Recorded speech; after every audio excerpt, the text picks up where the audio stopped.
కొన్ని వేల సంవత్సరాల క్రితం వాల్మీకి రాసింది, కొన్ని వేల సంవత్సరాల క్రితం. ఈ రోజు కూడా మీరు ఎవరినన్నా అడిగండి మర్యాద పురుషోత్తముడు ఎవరంటే నేనేం చెప్పిన ఊరికి మర్యాద పురుషోత్తముడు అంటే ఎవరి పేరు? శ్రీరాముడు. ఎవడైనా కొడుకెట్టుండాలి అంటే ఏమంటారు? ఒక మహిళ భర్త ఏ రకంగా ఉండాలంటే ఏమంటది? ఒక సోదరి అన్న ఎలా ఉండాలంటే ఏమంటది? ఒక తమ్ముడు అన్న ఏ రకంగా ఉండాలంటే ఏమంటారు?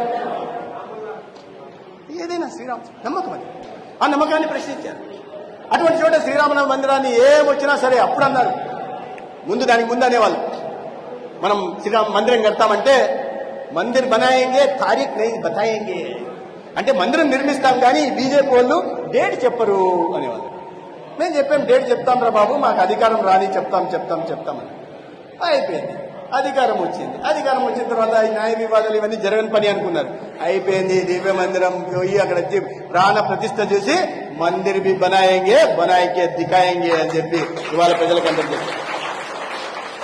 ఇన్ని కోట్ల మంది ప్రజల మనోభావాల్ని గౌరవపరిచే విధంగా నిర్ణయం తీసుకున్నారు.